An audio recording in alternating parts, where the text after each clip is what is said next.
தில்லையம்பலம் தென்னாடுடைய சிவனே போற்றி, எந்நாட்டவர்க்கும் வா போற்றி, ஏகம்பத்துரையந்தாய் போற்றி, அண்ணாமலையம்மண்ணா போற்றி, தென்தில்லை மன்றினில் ஆடி போற்றி, காவாய் கனகத்திரளே போற்றி. திருச்சிற்றம்பலம். தில்லையம்பலம் ஊழியர்கோன் வெப்பொழித்த புகழியர்கோன் கழல் போற்றி, ஆழிமிசைகள் மிதப்பில் அணைந்த பிரானடி போற்றி, வாழி திருநாவலூர் வன்தொண்டர் பதம் போற்றி, ஊழிமலி திருவாதவூரர் திருத்தாள் போற்றி. சைவத்தின் மேல் சமயம் வேறு இல்லை, அதில் சார் சிவமாம் தெய்வத்தின் மேல் தெய்வம் இல்லெனும் நான்மறை செம்பொருள் வாய்மை வைத்த சிதிருத்தேவாரமும் திருவாசகமும் உய்வைத்தரச் செய்த நால்வர் பொற்றாள் எம் உயிர் துணையே. தில்லைவாழ் அந்தணரே முதலாக சீர்படைத்த தொல்லையதாம் திருத்தொண்ட தொகையடியார் பதம் போற்றி, கொள்ளையவர் புராண கதை உலகறிய விரித்துரைத்த செல்வமளி குன்றத்தூர் சேக்குளாரடி போற்றி. ஈராண்டில் சிவஞானம் பெற்று எந்த மெய்கண்டார் இணைத்தாள் போற்றி, நாராண்ட பல்லடியார்க்கு அருள் புரிந்த அருள் நந்தி நற்றாள் போற்றி, நீராண்ட கலந்தை நகர் மறைஞான சம்பந்தர் நிழல்தாள் போற்றி, சீராண்ட தில்லை நகர் உமாபதியார் செம்பதுமத் திருத்தாள் போற்றி போற்றி. திருச்சிற்றம்பலம். தில்லையம்பலம். திருநாவுக்கரசு புலரு திருத்தொண்டின் நெறிவாழ பரிஞானத்தவ முனிவர் வாகீசர் வாய்மை திகழ் பெருநாமச்சீர் பரவலுருகின்றேன் பேருலகில், ஒரு நாவுக்கு உரை செய்ய உண்ணாமை உணராதே. திருச்சிற்றம்பலம். தில்லையம்பலம். எல்லாம் அல்ல ஈத்தன்னை ஆண்ட எந்தை பிரான் அருள் தரும் பன்னார் மொழி அம்மையுடன் அமர் திருநாவுடை பெருமானது திருவடி தாமரைகளை மணமொழி மெய்களாலே வணங்கி, அடியேனை இந்த செந்நிரலை ஆற்றுப்படுத்திய ஞானாசிரிய பெருமக்களுடைய திருவடி தாமரைகளை மணமொழி மெய்களாலே வணங்கி, திருவாவடுதுறை ஆதீன சைவ சித்தாந்த நேர்முக பயிற்சி மையத்தினுடைய நிறைவு, இந்த தொகுப்பினுடைய நிறைவு நாளாகிய இன்றைய நாளிலே இந்த வகுப்பிலே கலந்து கொண்டிருக்கின்ற அத்துணை அடியார் பெருமக்களுடைய திருவடி தாமரைகளையும் மணமொழி மெய்களாலே வணங்கி மகிழ்கின்றேன். எல்லாமல்ல இறைவனது திருவருள் கருணையினாலே ஏறத்தாழ 2 ஆண்டுகள் இந்த சைவ சித்தாந்த ஞான சாத்திரத்தை சிந்திப்பதற்கு நமக்கு திருவருள் வாய்க்கப்பட்டிருக்கிறது. அந்த வகையிலே திருவருளையும் குருவருளையும் மீண்டும் ஒரு முறை நீள வணங்கி, நாம் கடந்த இந்த 2 ஆண்டுகளிலே சிவஞான சித்தியார், உண்மை விளக்கம், திருவருட்பயன், சிவப்பிரகாசம் என்று சொல்லக்கூடிய நூல்களை எல்லாம் ஒருவாறு சிந்தித்திருக்கிறோம். முழுமையாக சிந்திக்க முடியாது, எந்த நூலையும் நம் வாழ்நாள் முழுக்க முழுமையாக சிந்திக்க முடியாது. ஏன்னா அவ்வளவு ஆழமான கருத்துக்களை உடையது இந்த ஞான சாத்திர நூல்கள். எனவே திருவருள் நமக்கு வாய்க்கப்பெற்ற வகையில் இந்த 2 ஆண்டுகள் நாம் இந்த நூல்களை எல்லாம் சிந்தித்திருக்கிறோம். அந்த வகையில் நமக்கு இடம்பெற்றிருக்கிற நூல்களிலே எஞ்சி நிற்கின்ற நூல்கள் 2 நூல்கள் நமக்கு எஞ்சி நிற்கின்றது. ஒன்று நமக்கு உண்மை, அதாவது திருக்குறளில் சைவ சித்தாந்தம், திருக்குறளில் சைவ சித்தாந்தம் என்ற ஒரு நூலும், நிட்டை விளக்கம் என்று சொல்லக்கூடிய ஒரு நூல் 13 பாடல்களுடையது, திருவாவடுதுறை ஆதீன பண்டார சாத்திரத்தில் இடம்பெற்றிருக்கிற நூல். அதில் நாம் அந்த நிட்டை விளக்கம் என்று சொல்லக்கூடிய நூலை சிந்திப்பதற்கான கால வரையறை நமக்கு அமையப்பெறவில்லை. எனவே அந்த நூலை வாய்ப்பு கிடைக்கிற போது மேல ஒரு முறை சிந்திக்கலாம். இன்றைய நாளிலே நாம் திருக்குறளில் சைவ சித்தாந்தம் என்கின்ற ஒரு சிந்தனையையும், அதன் பிறகு சைவ சித்தாந்தம் ஒரு மீள் பார்வை, நினைவூட்டல், இதுவரைக்கும் சிந்தித்த செய்திகளை 24 வகுப்பில், அது கொஞ்சம் கூட இருக்கலாம், குறைத்து இருக்கலாம், வகுப்பின் எண்ணிக்கை எனக்கு தெரியல, 24 வகுப்பு நடந்ததா அதற்கு மேல் நடந்ததா இன்னும் தெரியல. இருக்கலாம் என்று கருதுகிறேன். அந்த வகையில் அந்த சிந்தனையை மீள்பார்வை, ரிவிஷன் ஆங்கிலத்தில் சொல்லுவாங்க. அப்படி இந்த ஒரு அரை நாள் இன்றைய காலை அமர்வை அவ்வகையில் அமைத்து கொண்டு மதியத்திற்கு மேலே நமக்கு நிறைவு விழா ஆனது நடைபெற இருக்கிறது. அந்த வகையில் முதல் அமர்வாக நமக்கு திருக்குறளில் சைவ சித்தாந்தம் ஒரு சிறிய நேரம் அதை சிந்திக்கலாம்.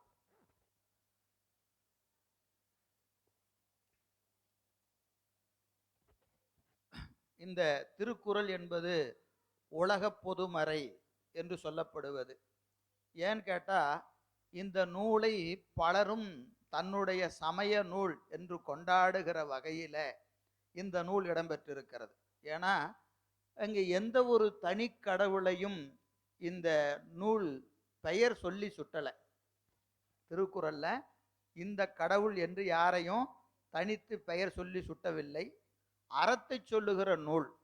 ஆனால் அது அறத்தை மட்டும்தான் சொல்லுகிறதா என்று சொன்னால், அறம், பொருள், இன்பம், வீடு என்று சொல்லக்கூடிய 4 பாதத்தையும் சொல்லக்கூடியது இந்த அருமையான தமிழர் மரபு என்று சொல்லக்கூடிய வகையிலே அமையப்பெற்றிருப்பது இந்த திருக்குறள் என்று சொல்லக்கூடிய நூல்.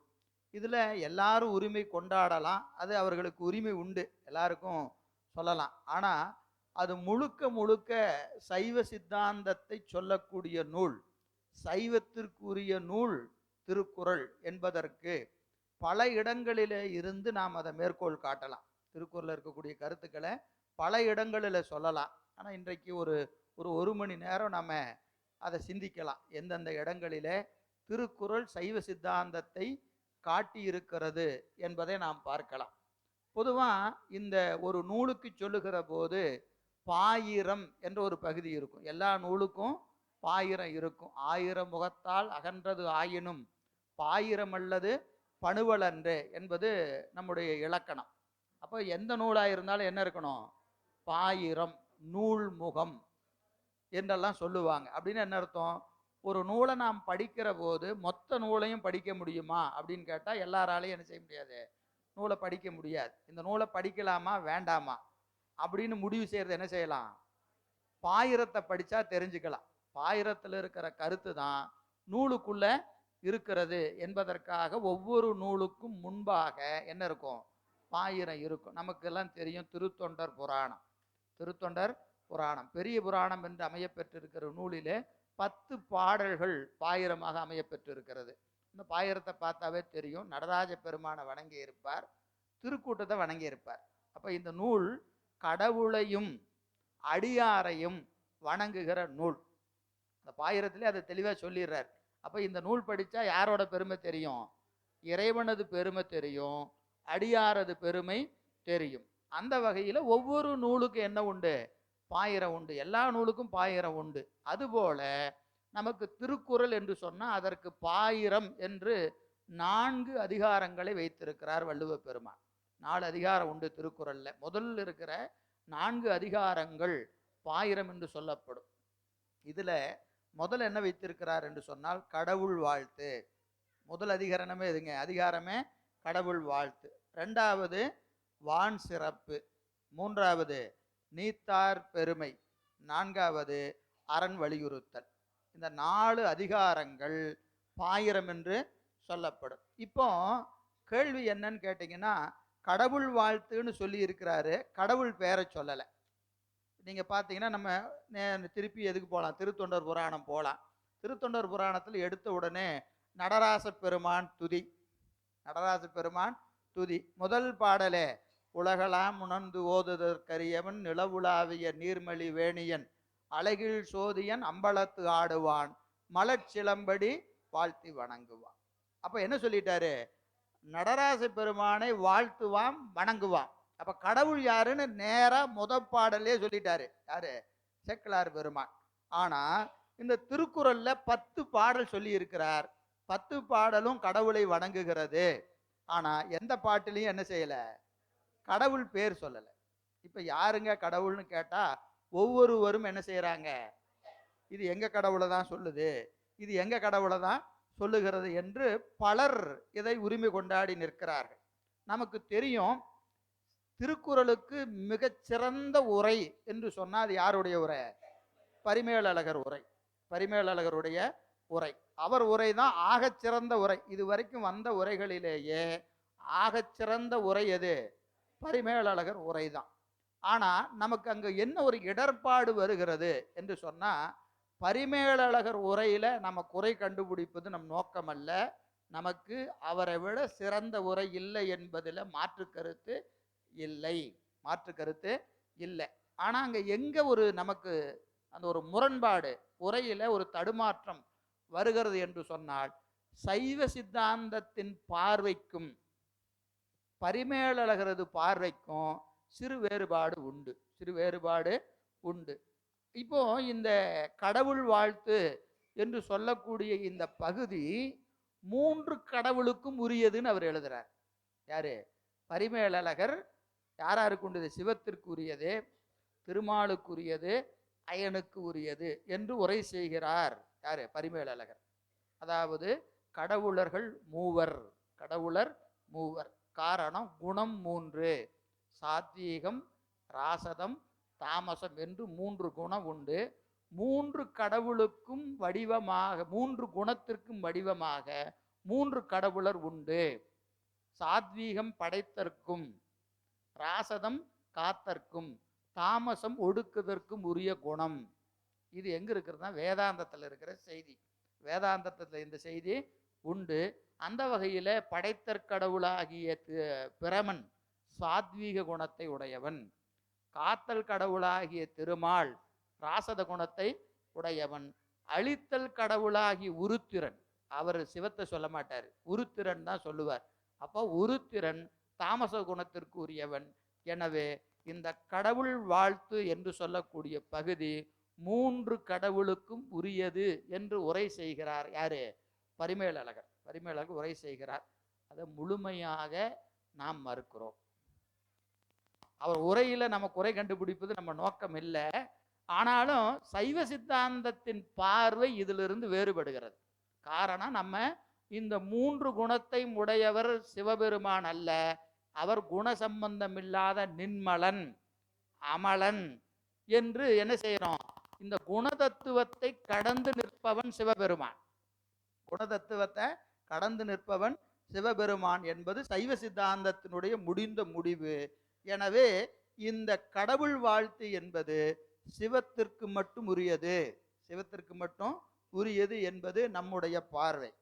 அப்படி சும்மா சொல்லிட்டு போலாமா? எல்லாரும் அப்படித்தானே சொல்லிட்டு இருக்கிறாங்க. எங்க கடவுளுக்கே உரியது, எங்க கடவுளுக்கே உரியது எல்லாரும் சொல்றாங்க. அதனால நாமளும் என்ன செய்வோம்? நாமளும் ஒரு துண்டை போட்டு வைப்போம். இந்த பஸ்ஸில் எல்லாம் ஏறும்போது என்ன செய்வாங்க? முன்னாடி போய் ஒரு துண்டை போட்டு சீட்டு எண்ணுது அப்படின்னு சொல்ற மாதிரி நம்மளும் திருக்குறள் நம்முடையது என்று ஒரு கருத்தை வைக்கலாமா அப்படின்னு கேட்டால் அப்படியெல்லாம் இல்லை. நம்ம சொன்னோம்னா அதற்கு என்ன செய்யணும்? நிறுவனம். அந்த கருத்தை நிறுவனம். அதுல பார்த்தா தெரியும். இப்போ இறைவனுடைய திருவடியை சேர்தலே முத்தி. முத்தின்னு சொன்னா என்னது? இறைவனோடு இரண்டர கலத்தல். இறைவனோடு இரண்டர கலத்தலே முத்தி என்று சொல்லப்படும். இப்போ இந்த பிரம்மனுடைய சமயம் என்று ஒன்று இருக்கிறது. பிரம்மனுக்குரிய சமயம் என்று ஒன்று இருக்கிறது. திருமாலுக்குரிய சமயம் என்று ஒன்று இருக்கிறது. சைவத்திற்குரிய சமயம் என்று ஒன்று இருக்கிறது. இந்த 3க்குரிய சமயங்களிலே திருமாலுக்குரிய சமயமும் சைவத்திற்குரிய சமயம் தான் பெருவாக போற்றப்படுவது. சைவம், வைணவம் இந்த 2 தான். மற்ற சமயங்கள்லாம் இங்க பெரிய போட்டியில இல்லை. இது எது சமயம் என்பதில் கேள்வி எங்க வருகிறது? வைணவமா சைவமா? ஏன்னா காலம் கடந்து இருக்கின்ற பெரிய 2 சமயங்கள். 2ம் பெரிய காலம் கடந்து இருக்கு. எப்படி தமிழ் இருக்கிறதோ அந்த காலத்திலிருந்து எதற்கு வழிபாடு உண்டு? சைவ வழிபாடு உண்டு, வைணவ வழிபாடு உண்டு. நீங்க சங்க நூல்ல போனா 2 இருக்கு. சங்க நூல்களில 2 சொல்லப்பட்டு இருக்கிறது. எனவே அதை நம்ம குறைத்து சொல்ல முடியாது. வைணவத்தை குறைத்து சொல்ல முடியாது. அப்போ இந்த 2 சமயங்களும் அந்த இறைவனோடு இரண்டர கலக்கின்ற முத்தியை என்ன சொல்லுகிறது? முத்தியை என்ன சொல்லுகிறது என்று சொன்னால், வைணவம் சொல்கிறது என்னன்னு சொல்லும்? ஒருவர் இறந்துட்டாருன்னு வச்சுக்கங்க. ஒருத்தர் இறந்துடுறார். அவர் இறைவனோடு கலந்தார். யாரோடு கலந்தாரு? வைணவத்தில் இருந்தவங்க என்ன சொல்லுவாங்க? மால் பதம் அடைந்தார். வைணவ பிராப்தி என்ன சொல்லுவாங்க? வைகுந்த பிராப்தி. வைகுந்த பிராப்தி. வைகுந்த பிராப்தியை அடைந்தார். வைகுந்த பிராப்தியை அடைந்தார். சைவம் சொல்லும் இறைவன் திருவடியை அடைந்தார். இறைவன் திருவடியை அடைந்தார். திருவடியை பேசுகிற ஒரே சமயம் சைவந்தான். அதாவது திருமாலது திருவடியை சேர்ந்தார் சொல்ல மாட்டாங்க. வைகுந்த பதம், அவங்க என்ன சொல்லுவாங்க? வைகுந்த பதம். அவர்களுக்கு முத்தி என்பது வைகுந்தத்துல ஒரு இடம், ஒரு பதம் என்று சொல்லப்படுவது. இது எதுவும் நம்ம எதையும் கூட்டியும் சொல்லக்கூடாது, குறைச்சும் சொல்லக்கூடாது. அவர்கள் சொல்ல அப்படியே எடுத்து பயன்படுத்தணும். அவர்கள் சொல்வது வைகுந்த பதம். வைகுந்த பதம் சைவத்துல சொல்லுவாங்க இறைவன் திருவடி நீழலில் சேர்ந்தார். இறைவன் திருவடி நீழலிலே சேர்தலே முத்தி சைவம் சொல்லுகிறது. சைவம் சொல்லுகிறது. ஏன் இதை நான் கொஞ்சம் வலியுறுத்தி சொல்லுகிறேன்னு சொன்னா, கடவுள் வாழ்த்து என்று இடம்பெற்றிருக்கின்ற திருக்குறள் 10 பாடலுடைய 10 குறளை உடையது. 7 குறளிலே திருவடியை பேசுகிறார் நம்முடைய திருவள்ளுவ நாயனார். 7 குறள் என்ன சொல்லுது? திருவடியைத்தான் பேசுது. திருவடியைத்தான் பேசுது. அது பதமுத்தியை எங்கும் பேசவில்லை, எங்கும் பேசவில்லை. முதல் பாடல் பாருங்க, முதல் குறட்பா. அகர முதல எழுத்தெல்லாம் ஆதி பகவன் முதற்றே உலகு. இங்க திருவடி சொல்லல. ஒரு பாட்டுல ஒரு குறள் இல்லை. 2வது குறள், கற்றதனால் ஆய பயன் என்கொள் வாளறிவன் நற்றாள். நற்றாள் திருவடி. நல்ல திருவடியை தொழவில்லை என்று சொன்னால் கற்றதனால் ஆய பயன் என்? திருவடியை வணங்கலனா நீ கற்ற கல்வியினால ஒரு பயனும் இல்லை. அப்ப கல்வி என்று சொன்னால் அதன் பயன் என்னவா இருக்கணும்? திருவடியை வணங்குவதாக இருக்க வேண்டும். அப்ப 2வது குறள்ல என்ன சொல்லிட்டாரு? திருவடியை சொல்லிட்டாரு. சரி, 3வது குறள்ல என்ன சொல்றாரு? மலர்மிசை ஏகினான் மான் அடி சேர்ந்தார். மான் அடி சேர்ந்தார்னார். அப்ப திருவடி பேசப்படுகிறது. 3வது குறட்பால் எதை பேசுறாரு? திருவடியை பேசுகிறார். 4வது பாடல், வேண்டுதல் வேண்டாமை இலான் அடி சேர்ந்தார்க்கு. வேண்டுதல் வேண்டான் வேண்டாமை இலான் அடி சேர்ந்தார்க்கு யாண்டும் இடும்பையில. அப்ப அதுலயும் திருவடி சொல்லிட்டார். இப்ப 4 குறட்பால முதல் குறட்பால மட்டும்தான் திருவடி இல்லை, மீதி 3ல வந்துருச்சா? 5வது குறட்பார் பாருங்க, இருள் சேர் இருவினையும் சேரா இறைவன் பொருள் சேர் புகழ் புரிந்தார் மாட்டு. இங்க திருவடி பேசல. இருள் சேர் இருவினையும் சேரா இறைவன் பொருள் சேர் புகழ் புரிந்தார் மாட்டினார். இந்த குறட்பால திருவடி பேசல. இப்ப 2 குறட்பால பேசல, 5ல இல்ல. 6வது, பொறிவாயில் ஐந்தவித்தான் பொய்தீர் ஒழுக்க நெறி நின்றார் நீடு வாழ்வார். இங்க திருவடி பேசல. இப்போ 1ல திருவடியை சொல்லல, 5ல சொல்லல, 6ல சொல்லல, மீதி எல்லாத்துலயும் சொல்லியிருக்காரா? அடுத்த குறட்பா பாருங்க, என்னதுங்க? தனக்கு ஓமை இல்லாதான் தாழ் சேர்ந்தார். திருவடி சொல்லிட்டாரா? தனக்கு ஓமை இல்லாதான் தாழ் சேர்ந்தார்க்கு அல்லால் மணக்கவலை மாற்றல் அரிதே. மணக்கவலை மாற்றல் திருவடி வந்துருச்சு. அடுத்தது, அறவாளி அந்தணன் தாழ் சேர்ந்தார் கல்லால் பிறாளி நீந்தல் அரிதுனார். தாழ் சொல்லிட்டாரா? திருவடி சொல்லிட்டார். அடுத்தது, கோளில் பொறியிலவேல் கோளில் பொறியில் குணமிழவே என் குணத்தான் தாளை வணங்கா தலை. திருவடி வந்துருச்சா? அடுத்தது இறுதி, பிறவி பெருங்கடல் நீந்துவர் நீந்தார் இறைவன் அடி சேராதார். இப்போ 1, 5, 6 3 குறட்பா மட்டும் விட்டுட்டு பார்த்தீங்கன்னா 7 குறட்பாவில் திருவடியை பேசுகிறார் யாரு? நம்முடைய வள்ளுவ பெருந்தகையார். அதனால கடவுள் வாழ்த்துக்கு யாருக்கு உடையதுன்னா சிவபெருமானுக்குரியது என்பதுல ஒரு திரண்ட கருத்தா. சரி, அடி மட்டும் சொல்லக்கூடாது. அதன் பிறகு இந்த 10 குறட்பாவை பார்த்தாவே தெரியும், ஒரு பானை சோற்றிற்கு ஒரு சோறு பதம். அதனால கடவுள் வாழ்த்துல வைத்தே நம்ம நிறுவிடலாம். அங்கங்க நிறைய செய்தி இருக்கிறது. சரி, முதல்ல பாருங்க, முதல் குறட்பா. அகர முதல எழுத்தெல்லாம் ஆதி பகவன் முதற்றே உலகு. இந்த இடத்துல நம்ம அப்படியே பரிமேலர் உரையவே எடுத்துக்கொள்ளலாம். பரிமேலர் உலகை எடுத்தீங்கன்னா அகரம், அகரம் என்பது இயல்பாகவே தலைமை பண்பு உடையது. பரிமேலழகர் எழுதுறார். என்னதுங்க? இயல்பாகவே தலைமை பண்புடைய நாத மாத்திரையானே. என்ன சொல்லுவாரு? நாத மாத்திரையானே தலைமை பண்புடையது எது? அகரம். காரணம், அது தன் பிறப்பினாலே விகாரப்படுவதில்லை. பிறப்பினால விகாரப்படுவதில்லை. இங்கிருந்து அப்படியே தோன்றுகிற போது அது இயல்பாக தோன்றும். இயல்பாக தோன்றும். எப்படிங்க? வாயை திறந்தா ஆ வந்துடும். இது நம்ம பலமுறை வகுப்புல சொல்லி இருக்கிறோம் இல்லைங்களா? எனவே இறைவனுக்கு ஓமை அகரம் என்பது. இது நமக்கு அப்படியே திருவருட்பயன். திருவருட்பயன்ல நம்முடைய உமாபதி சிவனார் முதல் குறட்பால இறைவனுக்கு ஓமை அது சொல்றாரு, அகரத்தை தான் சொல்றாரு. என்ன குறட்பா? அகர உயிர் போல் அறிவாகி எங்கும் நிகரில் இறை நிற்கும் நிறைந்து. அகர உயிர் போல் அறிவாகி எங்கும் நிகரில் இறை நிற்கும் நிறைந்து. அகரம் போல் நிற்கும், அறிவாகி நிற்கும், நிகரில் நிற்கும், நிறைந்து நிற்கும். எங்கு நிற்கும்? எது? திருவருள். அப்படின்னு அகரத்தை நமக்கு அப்படியே எடுத்து காட்டுறார். நீங்க நம்முடைய தேவாரத்தில் ஏராளமான இடங்களில் இறைவனுக்கு ஓமை எது சொல்றாரு? அகரத்தை சொல்லுகிற இடம் நிறையா உண்டு. விரிக்குள் பெருகும்.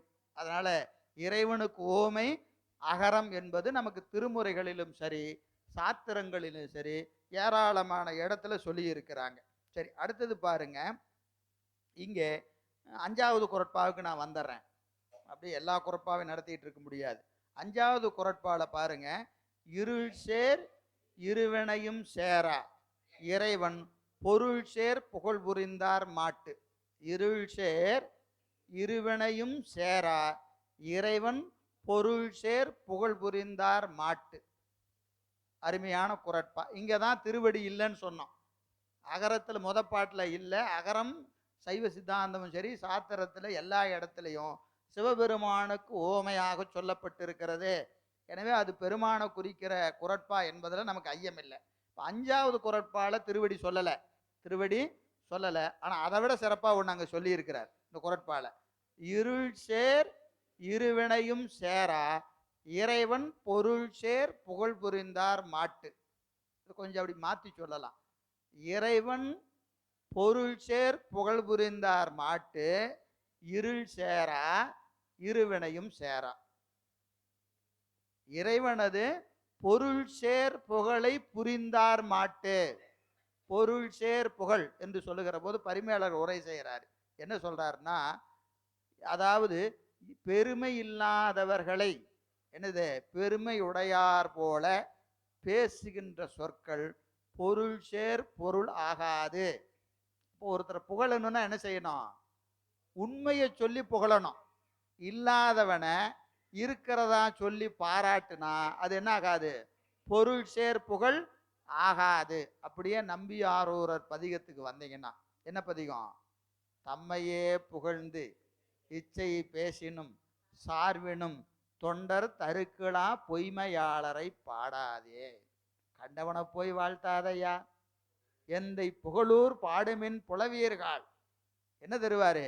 எம்மையே தரும் சோறும் கூரையும் ஏத்தலாம் இடர்கடலுமாம் அம்மையே சிவலோகம் ஆழ்வதற்கு யாதும் ஐயுறவு இல்லை. அப்போ எல்லாரையும் போய் வாழ்த்தாத. யாரை போய் பாடு?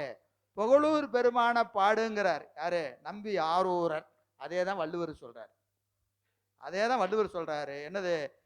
இறைவன் பொருள் சேர் புகழ் புரிந்தால், புரிதல் என்பது இடைவிடாது வாழ்த்துதல்னு பேர்.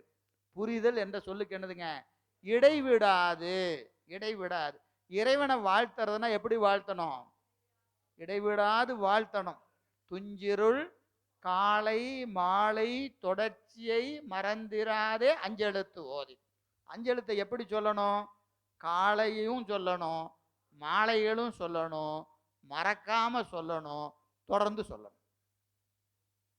அஞ்செழுத்தை எப்படி சொல்லணும்? அழகா இலக்கணம் சொல்றாரு. எப்ப சொல்லணும்? காலையிலையும் சொல்லணும், மாலையிலையும் சொல்லணும், மறக்காம சொல்லணும், தொடர்ந்து சொல்லணும். தொடர்ந்து ஒரு நாள் விட்டு இன்னைக்கு இல்லைங்க நாளைக்கு பார்த்துக்கலாமா அதெல்லாம் இல்லை. என்ன செய்யணும்? இடைவிடாது பெருமான் புகழை பேச வேண்டும். இடைவிடாது இறைவன் பெருமையை பேச வேண்டும். அதான் இங்க சொல்றாரு புரிந்து. இடைவிடாது வாழ்த்தி. இடைவிடாது வாழ்த்தி. வாழ்த்துனா என்ன ஆகும்? வாழ்த்தினா என்ன ஆகும்னா இருள் சேராது. இருள் சேராது, இருவினை சேராது. சைவ சித்தாந்தம் சொல்லுகிறது பாசம் 3 வகைப்படும். பாசம் 3 வகைப்படும். எது எது? ஆணவம், கண்மம், மாயை. ஆணவம், கண்மம், மாயை. ஆணவத்திற்கு இருள் என்று பெயர். நம்ம எல்லா இடத்திலும் மேல மேல சொல்லி இருக்கிறோம். ஆணவத்திற்கு என்ன பேரு? இருள் என்று பெயர். கண்மத்திற்கு இருவினை என்று பெயர். இருவினை என்று பெயர். அப்போ இறைவன் பொருள் சேர் புகழை புரிந்தார் மாட்டு இருள் சேராது. என்ன சேராது? ஆணவ மலம் சேராது, இருவினையும் சேராது, கண்ம மலம் சேராது. அப்ப மாயை என்னங்க ஆகும்? மாயை என்ன ஆகும்? ரெண்டை தானே சொல்லி இருக்கிறார் வள்ளுவர். என்ன சொல்லி இருக்கிறாரு? ரெண்டை தானே சொல்லியிருக்காரு. அப்ப மூணாவது எங்க? மூணாவது மலை எங்க அப்படின்னு கேட்டா அழகா சொல்லிட்டாரு, இருவினையும் சேரா. உண்மை தமிழ் இலக்கணம் சொல்லுது இறந்தது தழுவியது. இறந்தது தழுவின என்னதுங்க? அவன் வந்தான், அவனும் வந்தான். அவன் வந்தான், அவனும் வந்தான். ரெண்டுக்கு என்ன வேறுபாடு? அவன் வந்தானா அவன் தனித்து வந்தான்னு அர்த்தம். அவனும் வந்தானா கூட யாரோ வந்திருக்கிறாங்கன்னு அர்த்தம். அதற்கு இறந்தது தழுவி எச்ச உண்மை அப்படின்னு வருதா இல்லையா? அவனும். அவனும்னா என்ன அர்த்தம்? ஏதோ ஒண்ணு எஞ்சி நிக்குது, அதை நீங்க என்ன செஞ்சுக்கணும்? வருவிச்சு பொருள் செஞ்சுக்கணும். இங்க இருள் சேராதுன்னாரு, இருவினை சேராதுன்னு சொல்லல. என்ன சொல்லிட்டாரு? இருவினையும் சேராது. அப்படின்னா வினையோடு மாயை இரட்டை. என்ன? வினை இருந்தா மாயை இருக்கும், மாயை இருந்தா வினை இருக்கும். ரெண்டு தனித்து வரவே வராது. குறள்ல சொல்லிட்டாரு, இருவினையும் சேராதுன்னா இருவினையும் சேராது, மாயையும் சேராது. அப்போ ஆணவம், கண்மம், மாயை என்று சொல்லக்கூடிய 3 மலங்களும் வாதியாது. யார வாதியாது? இறைவன் பொருள் செயல் புகழும் புரிந்தால் மாட்டு. இறைவனது பொருள் செயல் புகழை யாரெல்லாம் தொடர்ந்து சிந்திக்கிறார்களோ, யாரெல்லாம் வணங்குகிறார்களோ, யாரெல்லாம் வாழ்த்துகிறார்களோ அவர்களுக்கு மும்மல காரியங்கள் வாதியாது. மும்மல காரியங்கள் வாதியாது என்று என்ன செய்யறாருங்க? குறள்ல சொல்றாரு. 10 குறளும் சிவத்திற்குரிய இலக்கணம். 10ஐயும் தனித்தனியா சொல்லணும், நமக்கு நேரம் இல்லை. அதனால அப்படியே 1 2 தொட்டுட்டு போலாம். சரி, அடுத்தது பாருங்க, 7வது குறட்பா. 7வது குறட்பா என்னது பாருங்க. தனக்கு ஓமை இல்லாதான் தாழ் சேர்ந்தார்க்கு அல்லால் மணக்கவளை மாற்றல் அரிது. தனக்கு ஓமை இல்லாதவன் யாரு? இப்பதான் குடிச்சேன், இப்பதான் குடிச்சிட்டு. தனக்கு ஓமை இல்லாதான் தாழ் சேர்ந்தார்க்கு அல்லால் மணக்கவளை மாற்றல் அரிது. அப்போ தனக்கு நிகராக பிறர் ஒருவரை ஓமையாக காட்ட முடியாதவன் எவனோ அவன் திருவடி அடைந்தா நம் மனதில் இருக்கிற கவலைகளை மாற்றி விடலாம். அவன் திருவடியை அடையலன்னா மனக்கவலைய மாற்றவே முடியாது. அப்போ தனக்கு ஓமை இல்லாதவன் யார் அப்படின்னு கேட்டா சைவ சித்தாந்தம் மட்டும்தான் சொல்லுது, ஒப்பாரும் மிக்காரும் இல்லான் எங்கள் இறை. சிவபெருமானுக்குத்தான் நீங்க என்ன செய்ய முடியாது? ஒப்புமை காட்ட முடியாது. ஒப்புமை காட்ட முடியும். மீதி எல்லா தெய்வத்துக்கும் என்ன செய்யலாம்? ஒப்புமை காட்டலாம். எந்த தெய்வமா இருந்தாலும் அல்லது மேல ஒரு தெய்வத்தை காட்டலாம், ஒப்புமை காட்டலாம். இல்லைன்னா அதற்கு மேல ஒரு தெய்வத்தை காட்டிடலாம். ஆனா சிவபெருமானுக்கு ஒப்புமையும் இல்லை, மிக்காரும் இல்லை. ஒப்பாரும் மிக்காரும் இல்லான் எங்கள் இறை. நம்ம தேவாரம் திருவாசகம் சொல்லுகிறது, சேர்ந்தறியா கையானை எங்கும் செறிந்தானை அன்பர்க்கு அன்பனை அல்லாதார்க்கு அல்லாத வேதியனை ஐயார் அமர்ந்தானை பாடுதுங்கான் அம்மானாய். சேர்ந்தறியா கையான். சிவபெருமான் இதுவரைக்கும் கையெடுத்து யாரையும் கும்பிட்டதில்லை. அதான் சேர்ந்தறியா கையான் அப்படின்னு என்ன அர்த்தம்? வணங்கணுமா இல்லையா? நம்ம யாரை வணங்குவோம்? ஒன்று நமக்கு இணையா ஒருத்தர் வந்தா ஐயா வாங்கன்னு கூப்பிடுவோம், இல்லை நம்ம விட உயர்ந்தவங்க வந்தா வாங்கன்னு கூப்பிடுவோம். நமக்கு கீழே இருக்கிறவங்க வந்தா வணங்கி வாங்க வாங்கன்னு கூப்பிடுவோமா? பாப்பா நல்லா இருக்கிறியா அப்படிதான் கேட்போம். வணங்க வேண்டிய அவசியம் இல்லை. சிவபெருமானது திருக்கரங்கள் இதுவரைக்கும் யாரையும் பார்த்து கூப்பி நின்றதாக எந்த நூலிலும் சான்றில்லை. எந்த நூலிலும் சான்றில்லை. ஆனா பிற தெய்வங்கள் என்று சொல்லக்கூடிய அனைத்தும் பிற தெய்வங்களை வணங்கி இருக்கின்றன. நீங்க திருமால் எடுத்துட்டீங்கன்னா அவர் சிவ வழிபாடு செய்திருக்கிறார். சான்று எங்க இருக்கிறது? அவர்கள் நூல்ல இருக்கு, நம்ம நூலை சொல்ல வேண்டாம். வைணவத்திற்குரிய நூல்களிலேயே என்ன உண்டு? சிவ வழிபாட்டை யார் செய்திருக்கிறார்? திருமால் செய்திருக்கிறார். திருமால் செய்திருக்கிறார். அவங்க நூல்ல இருக்கு. திருநீர் பூசி வணங்கி இருக்கிறார். திவ்ய பிரபந்தம் சொல்லுது. திவ்ய பிரபந்தத்துல திருமால் என்ன செஞ்சிருக்கிறாரு? திருநீர் பூசி சிவபெருமான வணங்கி இருக்கிறார். நம்ம சொல்லல, அவங்க நூல்ல இருக்கு. ஆனா சிவம் ஒரு தெய்வத்தை வழிபாடு செய்ததாக எந்த நூலிலும் கிடையாது. எந்த நூலிலையும் கிடையாது. எனவே தனக்கு நிகரில்லாதவன் யாரு? பெருமான். அவன் திருவடியை வணங்கினால்தான் மனக்கவலைய மாற்ற முடியும் என்பதை இந்த குறட்பால சொல்றார். அடுத்தது பாருங்க, 9வது குறட்பா. அழகா சொல்லிட்டார். இதுக்கு மேல சிவத்தை விளக்க வேண்டிய அவசியம் இல்லை. என்னதுங்க? கோளில் பொறியிலையில் கோளில் பொறியில் குணமிழவே என் குணத்தான் தாளை வணங்கா தலையினர். என் குணத்தான். இந்த என் குணம் என்பது சிவத்திற்கு மட்டும் உரிய சிறப்பு இலக்கணம். சிவபெருமானுக்கு மட்டும்தான் என் குணம் உண்டு. தன்வயத்தனாதல், தூய உடம்பினாதல், இயல்பாகவே பாசங்களில் நீங்கி நிற்றல், பேரருள் உடைமை, பேராற்றல் என்று 8 குணம். 8 குணம் பேசப்படுகிறது சிவத்துக்கு. எனவே அது நேரடியா சிவபெருமானை குறிக்குது. நேரடியா சிவபெருமான். இது ஏன்னா பரிமேலழகர் இந்த 3 கடவுளுக்கு உரியதுன்னு எழுதுறவரு இந்த குறள்ல இது சிவபெருமானுக்குரிய இலக்கணங்கள் என்று சைவ ஆகமங்கள் பேசும்னு எழுதுறாரு. பரிமேலழகர் என்ன எழுதுறாரு? இது சிவபெருமானுக்குரியது என்று சைவ ஆகமங்கள் பேசும் என்று உரை செய்கிறார். அப்போ தவிர்க்கவே முடியாதது, இது சிவத்திற்குரிய இலக்கணம் என்பதை தவிர்க்கவே முடியாதது இந்த குறட்பா. அடுத்தது பாருங்க, பிறவி பெருங்கடல் நீந்துவர் நீந்தார் இறைவனடி சேரார். பிறவியாகிய பெருங்கடலை நீந்துவர் இறைவனடி சேர்ந்தார். சேராதார் என்ன செய்ய மாட்டாங்க? நீந்தார். நீந்தார். அப்போ இது என்னதுங்க? பிறவியாகிய கடலை நீந்த வேண்டும் என்று சொன்னால் இறைவனாகிய திருவடி தெப்பத்தை பற்ற வேண்டும். திருவடி தான் நமக்கு என்னது? தெப்பம். தெப்பம்னா என்னதுங்க? ஒரு மரக்கட்டை. மரக்கட்டை. அந்த மரக்கட்டையை பிடிச்சிட்டா என்ன செய்யலாம்? பிறவி பெருங்கடலை நீந்திரலாம். அந்த மரக்கட்டையை பிடிக்கலைன்னா என்ன செய்ய முடியாது? அப்படியே திருவாசகத்துக்கு வந்தீங்கன்னா இதுக்கு அப்படியே ஒரு பாட்டு இருக்கு. இந்த பாட்டு தெரியுமா? என்னதுங்க?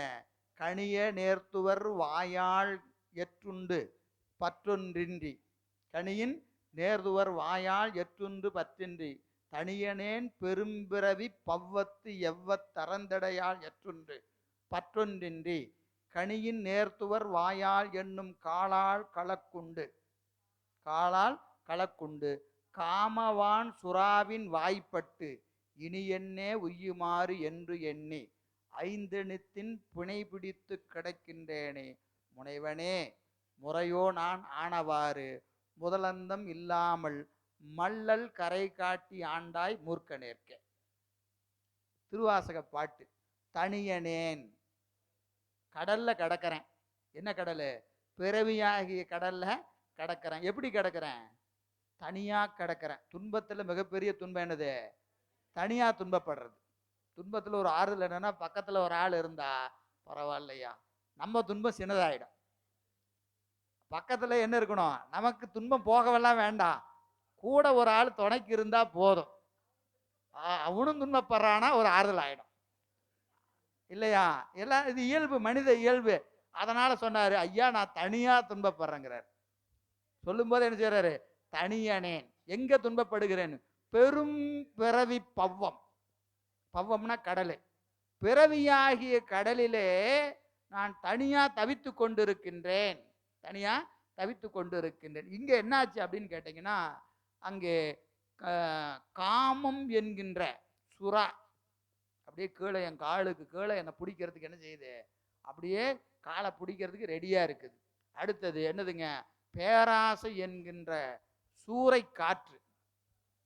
அது என்ன செய்யுதுங்க, அப்படியே அடிச்சிட்டு இருக்கு. கடல்லே ஏற்கனவே கொந்தளிப்பா இருக்குது, சூறை காற்று வேற வீசுகிறது. இனி நான் பொழைக்கிறதுக்கே வழி இல்லை, பொழைக்கிறதுக்கே வழி இல்லை. ஏன், சூறை காற்று ஒரு பக்கம், கரை காண முடியாத கடலில் நடுவில் நீந்தி கறந்துடலாமானா நீந்தவெல்லாம் முடியாது. என்ன நீந்தினாலும் கரைக்கு போக முடியாது, என்ன நீந்தினாலும் கரைக்கு போக முடியாது. காலுக்கு கீழே சுறா இருக்கிறது. இப்போ இருக்கிற சூழ்நிலையும் சூறை காற்று அடித்து கொண்டு இருக்கிறது. இனி என்னே நான் உய்யுமாறு என்று எண்ணி முடிஞ்சது கதை, இனி தப்பிக்கிறதுக்கு வழியே இல்லை என்று நான் கிடக்கிற போது ஐந்தெழுத்து என்கின்ற ஒரு கட்டையை தூக்கி போட்டீங்க சாமிங்கிற. சாமி என்ன செஞ்சாராம், நீயா நீந்தி கரையேறவெல்லாம் முடியாது, இந்த கட்டையை பிடிச்சிக்கிட்டீங்கன்னா கரைக்கு போயிடலாம் அப்படின்னு என்ன செய்தாராம், ஐந்தெழுத்தின் புனை பிடித்து. புனைன்னா என்னது, பிடிக்கிறதுக்கு ஒரு கட்டை, அதை பிடிச்சிக்கிட்டா அது என்ன செய்யும், அந்த கட்டை கொண்டு போய் கரையில் விட்டுரும், கொண்டு போய் விட்டுரும். அப்போ ஐந்தெழுத்தின் புனை பிடித்து கிடக்கின்றேனே முனைவனே முதல் அந்தம் இல்லா மல்லல் கரை. மல்லல் கரைன்னா இருங்க, கருத்த கண்டம், கருத்த கண்டம். ஏன்னா கடல் இருந்து பார்த்தா கரை தெரியாது, எந்த பக்கம் பார்த்தாலும் கரை தெரியாது. அப்போ என்ன தெரியணும், கலங்கரை விளக்கம் ஒன்று தெரியுது, தூரத்தில் பார்த்தா ஒரு கலங்கரை விளக்கம், அங்கே தான் போகணும், எந்த பக்கம் போகிறதுனே தெரியாமல் தவிச்சுக்கிட்டு இருந்தேன். இப்போ நீங்கள் என்ன செஞ்சீங்க, கலங்கரை விளக்கமாக உங்கள் கருணையை காட்டினீங்க. மல்லல் கரை கருத்த கண்டம், கருணைக்கு அடையாளம், அதை காட்டி என்ன செஞ்சீங்க, ஆட்கொண்டீர் பெருமானே. நான் யாரு, மூர்க்கனேன், நான் யாரு, மூர்க்கனேன். அப்போ இங்கிருந்து கருணையை நோக்கி பயணிக்கணும், கருணையை நோக்கி பயணிக்கணும், அதுதான் கரையேற வழி.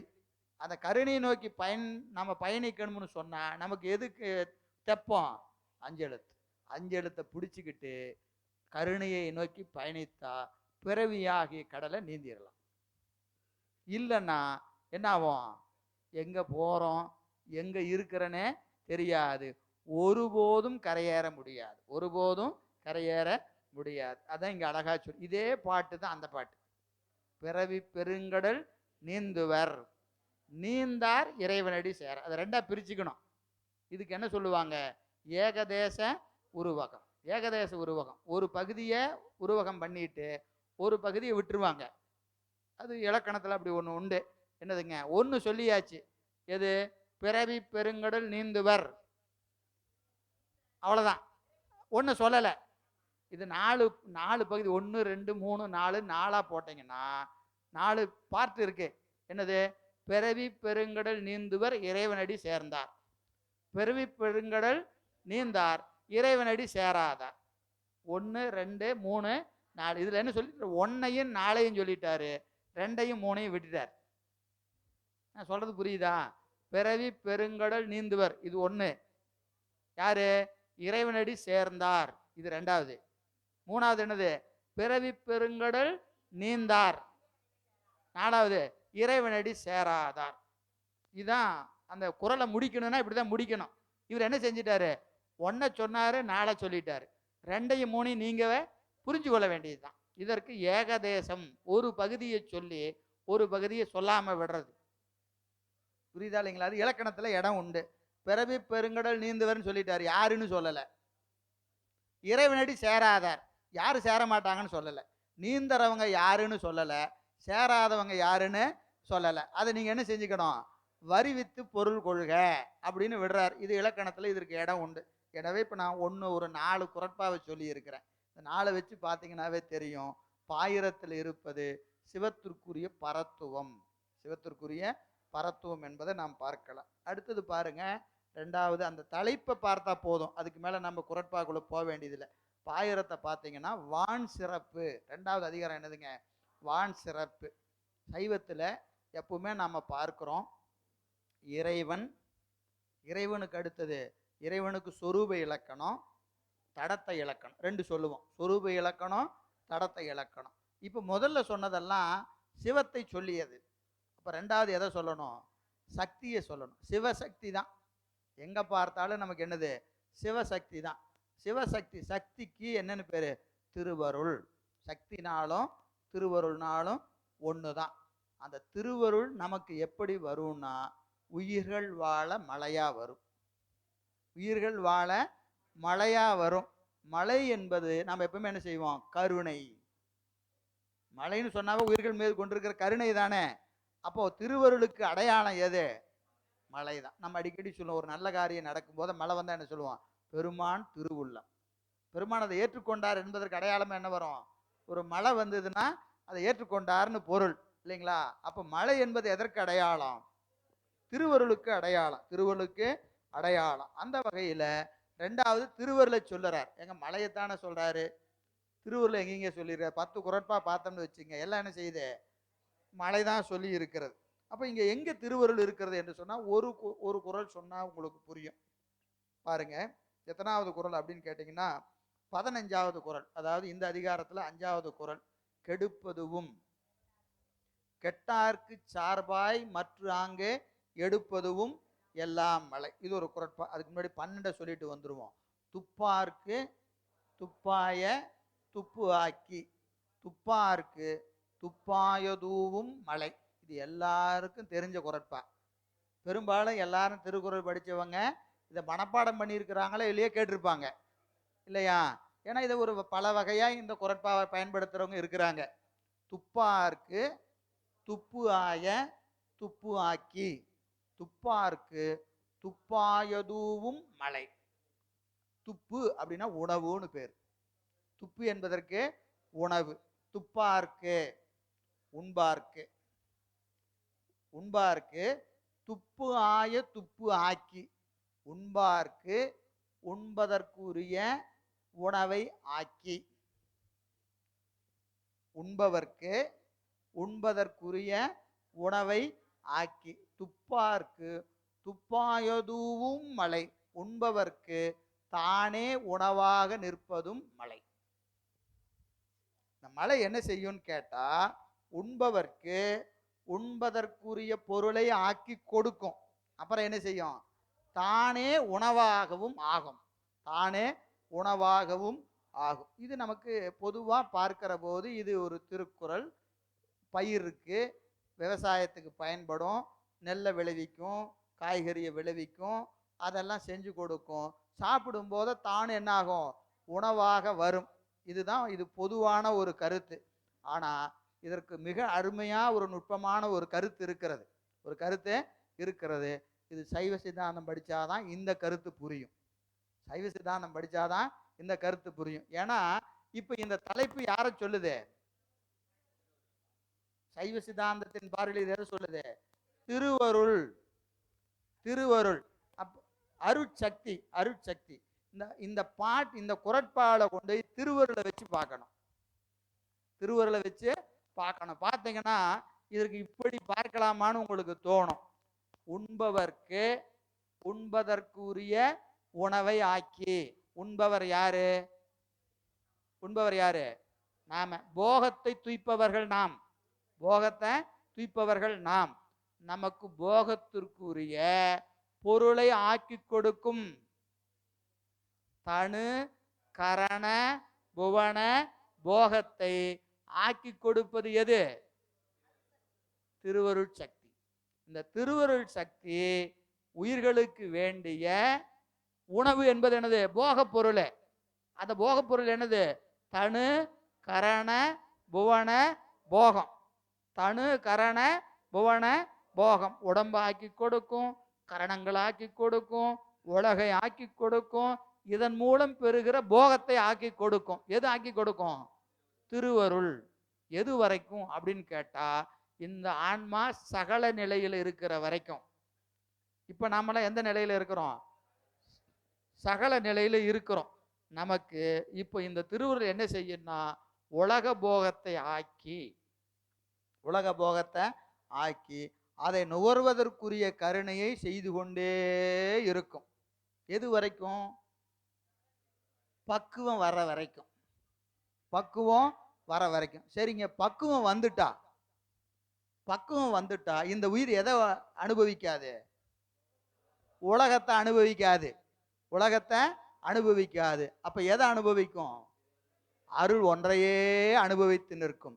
பக்குவம் இல்லாத ஆன்மாக்களுக்கு உலகத்தை உணவாக்கி போகமாக்கி கொடுக்கின்ற திருவருள் பக்குவம் உடைய ஆன்மாக்களுக்கு தானே போகமாய் வந்து நிற்கும். தானே போகமா வந்து நிற்கும். போகமாய் தான் விளைந்த பொற்பினான். போகமாய் தான் விளைந்த பொற்பினான். சிவஞான போதம். சிவஞான போதத்தில் சொல்றாரு, 11ஆம் நூற்பாட சொல்றாரு, உலகத்தை விரும்புகிற உயிர்களுக்கு உலகத்தை கொடுப்பான், தன்னை விரும்புபவர்களுக்கு தன்னையே கொடுத்துடுவான்.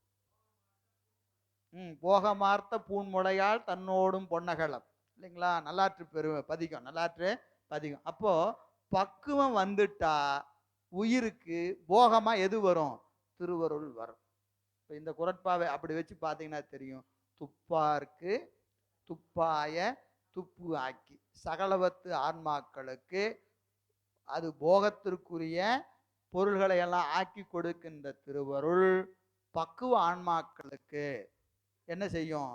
தானே துப்பாக வரும், தானே போகப் பொருளா வரும் என்று கொடுக்கிறார். அப்போ இதை விட என்ன வேணும்?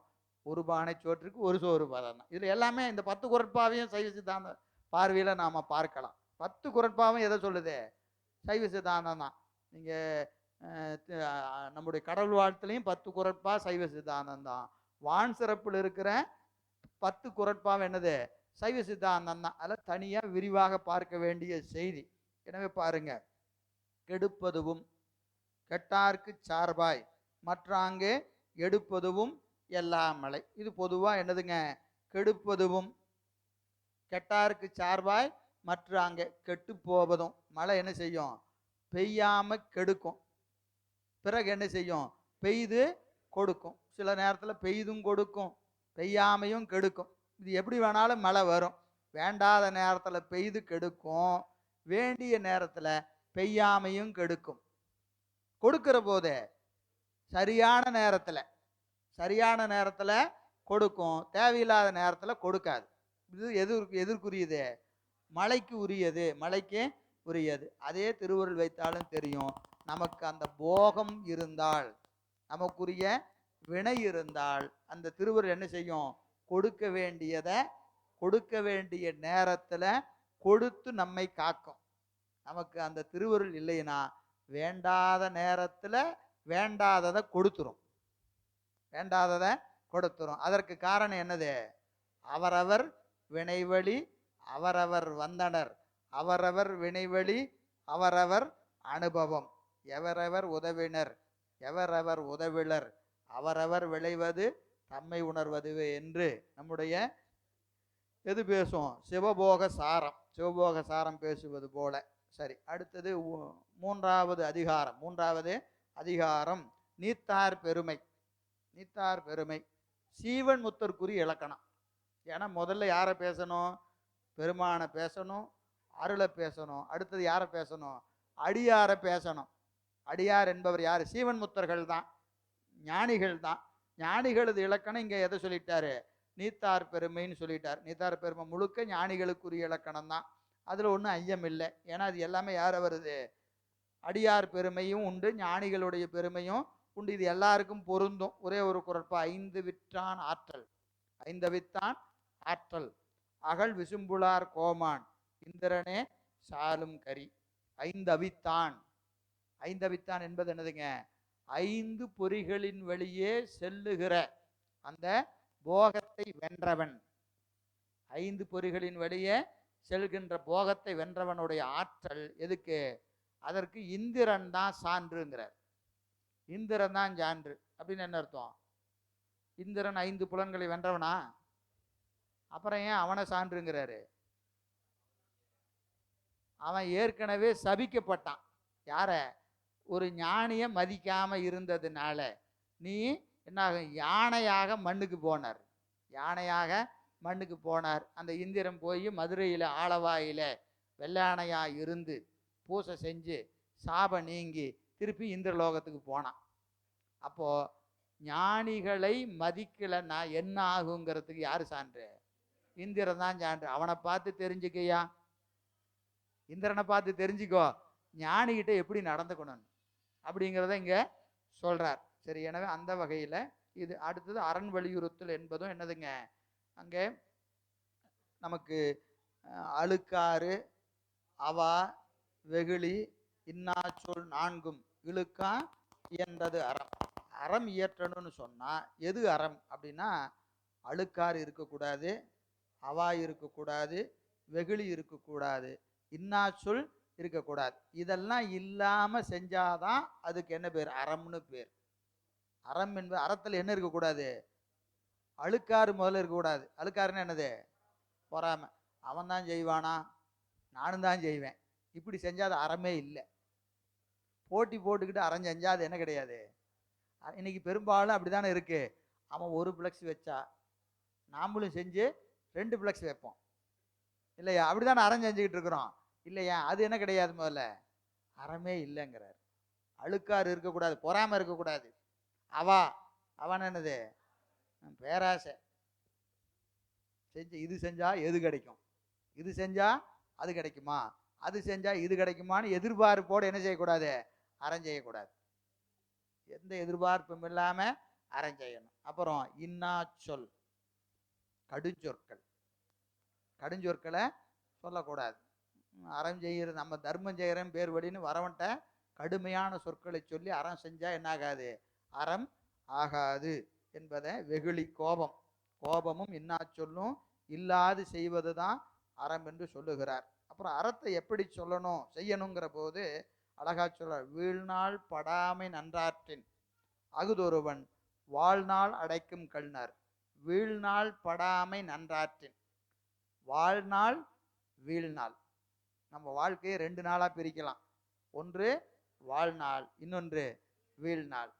அப்படியே தேவாரத்துக்கு வந்தீங்கன்னா, போற்றாதே ஆற்ற நாள் போக்கினேனே, போற்றாதே ஆற்ற நாள் போக்கினேனே. பெருமானுடைய திருவடியை வணங்காத நாளெல்லாம் வீணான நாள், வேஸ்ட். அந்த நாளுக்கு ஒரு பயனும் இல்லை. அப்படியே இன்னொரு நம்முடைய தேவாரத்துக்கு போனீங்கன்னா என்னதுங்க, திருநாமம் அஞ்செழுத்தும் செப்பாராகில், தீவண்ணர் திறமுருகால் பேசாராகில், ஒரு காலம் திருக்கோயில் சூழாராகில், உண்பதன் முன் மலர்பறித்திட்டு உண்ணாராகில், அருநோய்கள் கெடவெண்ணீர் அணியாராகில், அழியற்றார் பிறந்தவாறு ஏதோ எண்ணின், பெருநோய்கள் மிக நெளிய பெயர்த்தும் செத்தும் பிறப்பதற்கே தொழிலாகி இறக்கின்றாரே. ஒரு நாளைக்கு மேலே சொன்னதை ஒரு முறையாவது செய்யணும்.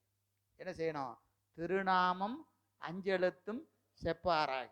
இறைவனது அஞ்செழுத்தை ஒரு நாளைக்கு ஒரு முறைன்னு என்னது 108 தடவை சொல்லணும். ஒரு முறை சொல்றது இல்லை. ஒரு முறை என்பது ஒரு சைக்கிள், 108 முறையாவது சொல்லணும். திருநாமம் அஞ்செழுத்தும் செப்பாராகில், தீவண்ணர் திறமுருகால் பேசாராகில். ஒரு நாளைக்கு ஒரு முறையாவது இறைவன் புகழை பேச வேண்டும். நம்ம எத்தனை பேசிக்கிட்டு இருக்கிறோம், காலையிலிருந்து இரவு உறங்குற வரைக்கும் எத்தனை பேசிக்கிட்டு இருக்கிறோம், எத்தனை சொற்கள் நல்ல சொற்கள் இருக்கிறது. யோசிச்சு பார்த்தா நாமே எழுதி பார்த்துக்கலாம். அப்போ என்ன செய்யணும், ஒரு நாளைக்கு ஒரு அடியாரையாவது கூப்பிட்டு, எப்பா இந்த தேவாரம் படிச்சியா, இந்த திருவாசகம் படிச்சியா, இந்த சாத்திர நூல் படிச்சியா, இந்த நூலில் இப்படி இருக்கிறது தெரியுமா, அந்த நூலில் அப்படி இருக்கிறது தெரியுமா, என்ன செய்யணும், ஒரு நாளைக்கு ஒரு முறையாவது இறைவன் புகழை எப்படியாவது பேசிடணும். எப்படியாவது பேசிடணும். அது எப்படி வேணா, இப்போ நம்ம ஃபோன் பண்ணால் எத்தனை கண்டிப்பாக பேசுவோம். ஒரு நாளைக்கு ஒருத்தருக்காவது ஃபோன் பண்ணுறோமா இல்லையா. பிஸ்னஸ் விட்டுருங்க, பிஸ்னஸ் இல்லாமல் வேண்டாத ஃபோன் ஒரு நாளைக்கு ஒன்றாவது பண்ணுறோமா இல்லையா. எப்பா எப்படிப்பா இருக்கிற, நல்லா இருக்கிறியா அப்படின்னு என்ன செய்கிறோம், எந்திரிச்சதுலேருந்து தூங்குறதுக்குள்ள கண்டிப்பாக பேசுவோமா பேச மாட்டோமா, கண்டிப்பாக எல்லாரும் பேசுவோம். அது அப்படி வீணாக பேசுகிற ஃபோன் யாராக இருக்கணும், ஒரு அடியாருக்கு ஃபோன் பண்ணி, எப்போ போஸ்ட் பண்ணிட்டியா, என்ன பாட்டு பாடின இன்னைக்கு, என்ன பதிகம் படித்த அப்படின்னு என்ன செய்யணும். நீங்கள் 100 கால் பேசுவோம், 99 எப்படியோ போயிட்டு போகுது. ஒரே ஒரு ஃபோன் என்னவா இருக்கணும், இறைவன் புகழை பேசுவதாக இருக்க வேண்டும்.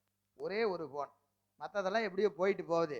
ஏன்னா இந்த 1 தான் 10 ஆகும், 10 தான் 100 ஆகும். குறைஞ்சபட்சம் என்ன இருக்கணும், நான் சொல்லலை, நாவுக்கரசு சொல்றார். என்னது? அந்த திருநாமம் அஞ்செழுத்தும் செப்பாராகில் தீவண்ணர் திறமுருகான் பேசாராகில் ஒரு காலும் திருக்கோயில் சூழாராய். 6 கால பூசை கோயில்ல ஒரு காலமாவது கோயிலுக்கு போகணும். ஒரு காலமாவது கோயிலுக்கு போகணும். ஒரு காலம் திருக்கோயில் சூழாராய் உண்பதன் முன் மலர் பறித்துட்டு உண்ணாராய். பூ பறித்து பெருமானுக்கு வச்சுட்டு தான் சாப்பிடணும். வாயில ஒரு சாப்பாடு உள்ள காலையில போகுதுன்னா அதுக்கு முன்னாடி என்ன செஞ்சிருக்கணும்? ஒரு பூவையாவது பறித்து பெருமானுக்கு வச்சிருக்கணும், பூசை பண்ணியிருக்கணும். பெருமானுக்கு என்ன செய்யணும்? பூசை பண்ணாம சாப்பிடக்கூடாது. பூசை பண்ணாம சாப்பிடக்கூடாது. உண்பதன் முன் மலர் பறித்துட்டு உண்ணாராக அருநோய்கள் கட வெந்நீர் அணியாராக. திருநீர் என்ன செய்யணும்? நோய் கெடுமாறு அணியணும்னார். நோய் கெடுற மாதிரி எப்படி வைக்கணும்? திருநீர் வைக்கணும். எப்படி நோய் கெடுற மாதிரி வைக்கிறது? என்னது? நோயில மிகப்பெரிய நோய் அறியாமை என்று சொல்லக்கூடிய ஆணவ மலம். அந்த ஆணவ மலம் கெடுற மாதிரி திருநீர் வைக்கணும். நோய் கடனா நமக்கு வந்திருக்கிற காய்ச்சல் சளி இதுக்கு திருநீர் வைக்கிறது ஒரு பெரிய வேலையா? அதுக்கு அனாசின் மெட்டாசின் சாப்பிட்டா சரியா போயிடும். அதுக்கு திருநீருக்கு என்ன வேலை? இல்லைங்களா? நோயிலே மிகப்பெரிய நோய் எது? அறியாமை என்று சொல்லக்கூடிய ஆணவ மலம். அப்படியே திருமந்திரத்துக்கு போனா கங்காளன் பூசும் கவச திருநீற்றை மங்காமல் பூசி மகிழ்வரை ஆமாகள் தங்கா வினை சாரும் சிவகதி. வினை தங்காது, சிவகதி சாரம். எப்போ? மங்காமல் பூசணும். திருநீரை மங்காமல் பூசி மகிழ்வரே பூசுகிற போது ஒரு ஆனந்தம் வரும். சிவசிவா சிவசிவான்னு பூசும் போது அப்படியே உள்ளும் புறமும் மகிழ்ச்சி வரணும். அப்படி திருநீரை பூசினா ஆணவ நோய் தங்காது. ஆணவ நோய் தங்காது. அப்படி திருநீர் பூசணும். அதான் என்ன செய்யறாருங்க? அந்த திருநீர் ஒரு காலம் திருக்கோயில் சூழாராகில் உண்பதன் முன் மலர் பிரித்தட்டு உண்ணாராகில் அருநோய்கள் கட வெந்நீர் அழியாராகில். அழியற்றார். இதெல்லாம் பிழைக்கிறதுக்கு வழியே இல்லை. பெருநோய்கள் மிக நெளிய பெயர்த்தும் செத்தும் பிறப்பதற்கே தொழிலாகி இறக்கின்றாரே. அவனுக்கு என்னது? பிறப்பதும் இறப்பதுமே தொழில்னார். பிறப்பதும் இறப்பதுமே தொழில் என்று சொல்லுகிறார். எனவே அந்த வகையில நமக்கு அறம் செய்ய வேண்டும். அறம் செய்ய வேண்டும். அறத்தை என்ன செய்யணும்? வீழ்நாள் படாமை. ஒரு நாள் வீணா போகாம அது வாழ்நாள் ஆகணும்னா என்ன செய்யணும்? அறம் செய்ய வேண்டும். அறம் செய்ய வேண்டும். அறம் 2 அறம். பொது அறம், சிறப்பு அறம். பொது அறம், சிறப்பு அறம். பொது அறம் என்பது மக்களை நோக்கி செய்கிற அறங்கள் பொது அறம் என்றும், பெருமானை நோக்கி செய்கிற அறங்கள் சிவ புண்ணியங்கள் என்று சொல்லக்கூடிய சிறப்பு அறம் என்றும் சொல்லப்படும். எனவே 2 அறமும் செய்யணும். பொது அறமும் செய்யணும், சிறப்பு அறமும் செய்யணும். 2 அறங்களும் செய்தால் அது என்ன ஆகாது? வீழ்நாள் ஆகாம வாழ்நாள் ஆகும். வாழ்நாள் ஆகும் என்று வள்ளுவ பெருமான் சொல்லுகிறார். எனவே அந்த வகையில் 4 பகுதி ஒவ்வொன்றை பார்த்தோம். எனவே திருக்குறள் சைவ சித்தாந்தமே, திருக்குறள் சைவ சித்தாந்தமே என்கின்ற இது சும்மா உங்களுக்கு ஒரு என்ன சொல்றது, சும்மா ஒரு பகுதி.